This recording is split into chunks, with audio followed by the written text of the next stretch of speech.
You ever go on a job interview and partway through you realize, I don't want to work here. At that point, you should have fun. You just flip the whole interview. They're like, so tell me a little bit about yourself. I'm like, you know what? Why don't you go first? In fact, answer this question. Where do you see me in 5 years? No, I don't like that answer. They always ask you those weird questions too. Like, you ever hear this question at an interview? They say, so tell me about a time you had a disagreement with a coworker and tell me about how you worked it out. I was like, okay, yeah. So I had a colleague, right? He took all the credit for some work I did. Like, I did all the work. He did nothing, took all the credit. So here's what I did. I just walked over to his cubicle and, fast forward, here I am. You know?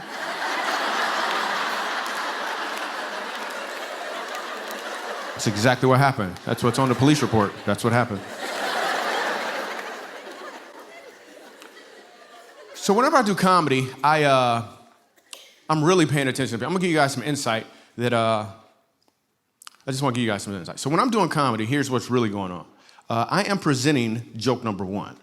But at the same time, I'm doing the math on what I think joke number 2 should be based off how you're currently responding to joke number 1. Once I have joke number 2 locked, I'll move on to joke number 3 and start doing the math on what I think joke number 3 should be based off how you're currently responding to number 1 and probably will respond to joke number 2. I actually used to go 7 jokes deep. Even though I'm presenting this joke, I'm 7 jokes ahead. Then I met Jesus, right? And he wanted to talk. So I can't really go 7 jokes ahead because because on stage, I literally am asking this question, what can I give to this audience? Literally. In between the jokes, I'm asking, what can I give to this audience? Right in between the gaps. Now here's the thing. I'll pause for a second. Everyone watching right now, you have some gaps. No matter what you do, you're a housewife, you're an attorney, there's gaps. My question to you is, what are you asking in between the gaps? Are you asking, what can you get? Or are you asking, what can you give? Because if you don't articulate which one you're asking, by default, you're actually saying, what can I get every single time, ever since the fruit. So you have to articulate the answer to that. So I'm doing a show in Phoenix, Arizona, right? And it's probably 3,500 people at the show. I'm sitting in the back with a friend of mine before the show starts. And we're talking about this photograph that we saw online. And this was probably about 11 years ago. We're talking about this photograph. I'm like, cool, it's time for the show. I go out, there's like, I don't know, there's 3,500 people here. We're having a great time. We're probably 25 minutes into the show. And I'm listening in between the gaps. And I felt like God said to me, hey, show him the picture. I'm like, I don't know what I'm not showing him that picture. That picture was not funny at all. I am here to do jokes. You gotta understand, on a scale of 1 to 10, we're probably laughing at a 7.5. That is a pretty strong show. I'm excited, cool, moving on to the next joke, and I feel it again. I feel like God said, show him the picture. So in the middle of my comedy set, I show him this picture. So that is a picture of a vulture and a little girl. And what's going on in this picture is the little girl is actually trying to make it to this food bank that's outside of the photograph. So I'm explaining to my audience in Phoenix, just like I'm explaining to you, what's going on in this picture. The photographer is in the obvious place, and the vulture is in the obvious place as well. So I explained to them that the photographer actually waited 20 minutes because he felt like it would be a better shot if he could get one when the vulture opened up his wings. After he took the picture, he got on a plane, came back to the States, turned in the picture, and won the Pulitzer Prize. It's like one of the greatest prizes you could ever get. 6 months later, he commits suicide. And I said to that audience, just like I'm saying to you, had he been of the mindset, I believe, to save the little girl, he himself would probably be alive right now. So here's the thing. I cannot tell you what I said to that audience after that, but we went literally, I can't tell you what the segue was, but we went from laughing at a 7.5 to a 0 during the picture to probably a 12. Now, I would have never made that call, but because I was listening in between the gaps, I did something that I wouldn't normally do to give in a way that I didn't think I could give. You have gaps too. There's something more for you to give. To the church, to your community, to your spouse, there's something more that you can give. And it may look different than you think. We went deep. I'm doing a joke. So Pastor Robert Morris is my pastor, right? And I was at this restaurant, this They got this, it's called Babe's Chicken, and down they got some delicious, like they got these little biscuits, right? They got these biscuits with the honey. It's amazing, like with the 7 Z's, right? But it was out of honey, and I was getting ready to leave, so the dude had to go to the back to get the honey, right? And then Pastor Robert walks in. I'm like, hey, what's up? He's like, Michael, hey, what you doing here? I wasn't thinking. I was like, oh, man, I'm just waiting on a couple honeys, you know? I'm doing,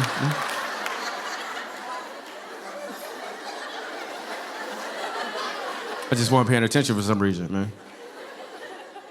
When my teachers in school, they used to try to tell me I had ADHD. I ain't paying no attention. Like, whatever. I know this stuff, right? You ever watch TV and you see the commercial? You ever see this commercial? It's the old lady. She's all wounded. I mean, she's not wounded. She just fell down. She might be wounded. We don't see the rest of the commercial. Anyway, let me stop. Anyway.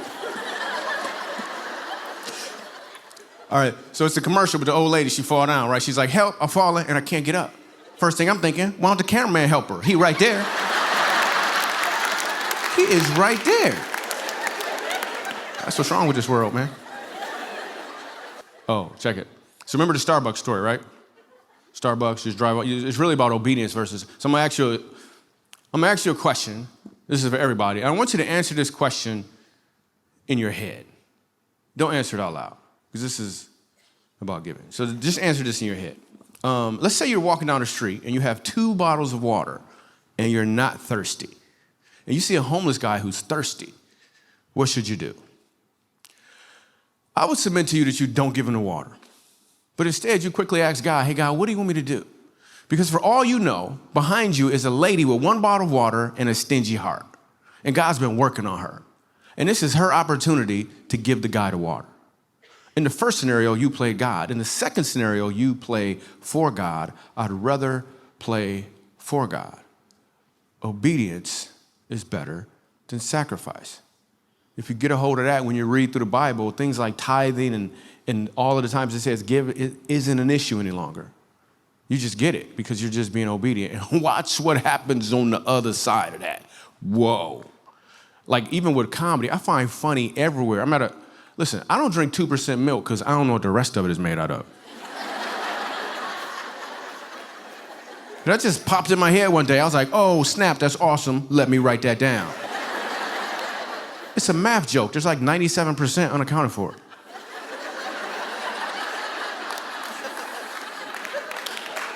You guys are awesome.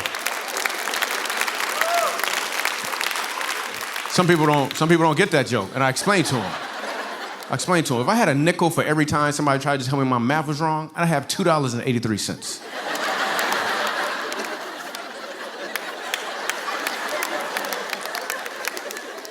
If you didn't get that last joke, your math is wrong too. I had a Yo Mama joke pop in my head, right? I don't even write Your Mama jokes, but Your Mama joke just showed up. And the reason I'm gonna do this Your Mama joke right now is because there's a learning opportunity on the back end of this Your Mama joke. If you don't know what a Your Mama joke is, you're probably gonna take this personal. All right, here it is. All right, your mama's so fat, they couldn't even lift her up in prayer.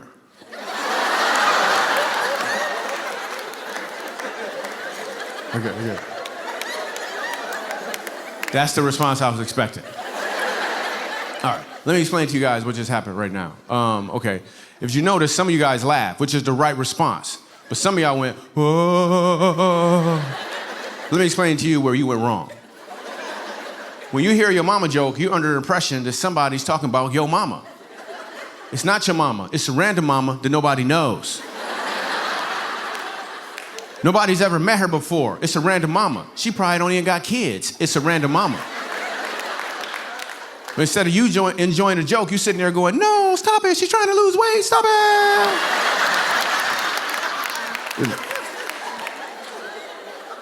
It is not your mother.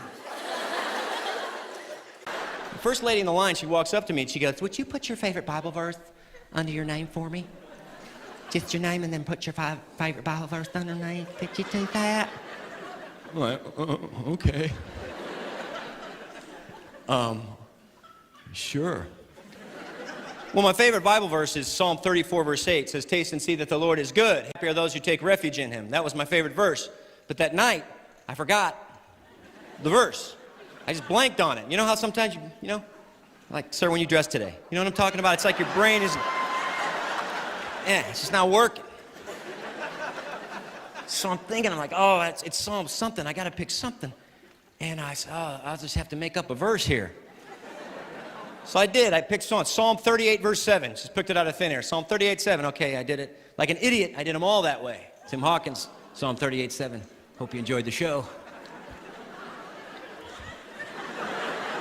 So I'm driving home that night. I'm like, oh, Lord, I hope that was a good verse. Oh, Lord, could you change the scripture if it's not, just for one night? But he did not hear my prayer. So I get home and I look up Psalm 38, verse 7. And to my horror, it says, lo, I have a painful disease in my loins.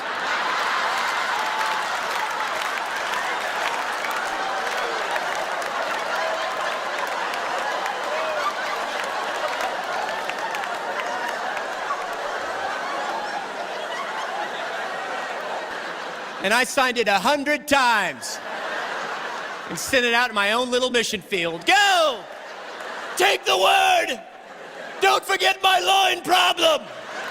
Build schools and hospitals! Don't forget my loin disease!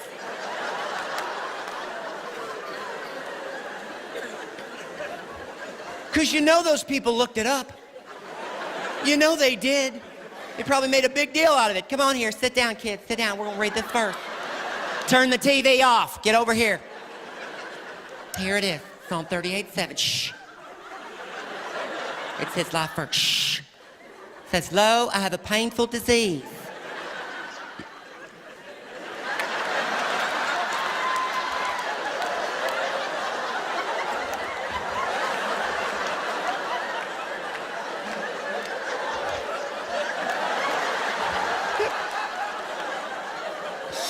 I shook his hand. I shook his hand.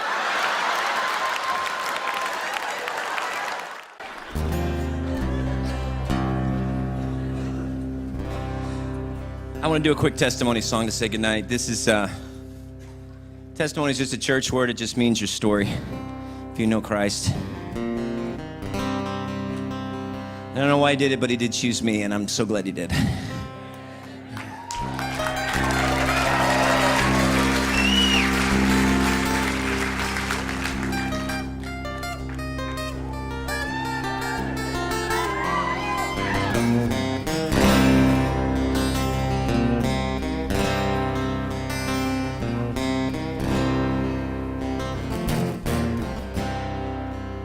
I'm not the same. Was ready for a change every day. My life was wasting away. I was in a place. My future looked so cold. I needed the light, and I felt so all alone. Now I'm a Christian. Now Rhode Island, Jesus gave me a new life. I'm a Christian, Bible by my side, and Jesus gave me a new life.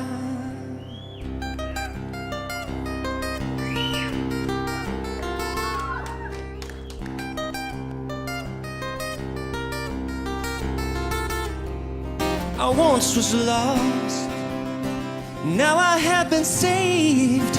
I've seen His grace, I'll always be amazed. So call on Jesus' name, and I'll change the way you think. Go to the living well and take a drink. Now I'm a Christian, yeah, Rhode Island, Jesus gave me a new life. I'm a Christian, a Bible by my side, and Jesus gave me a new life.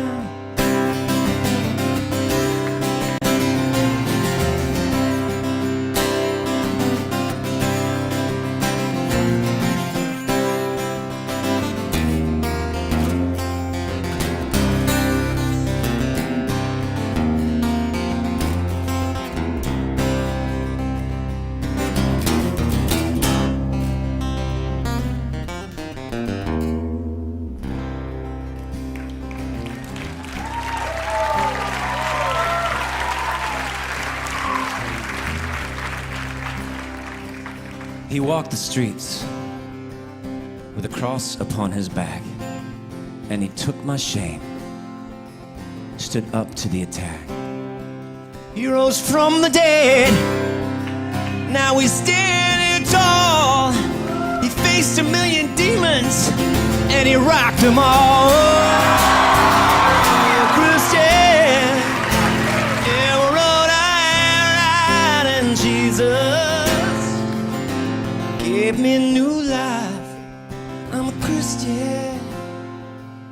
In heaven I'll reside because of Jesus, only Jesus gave me new life.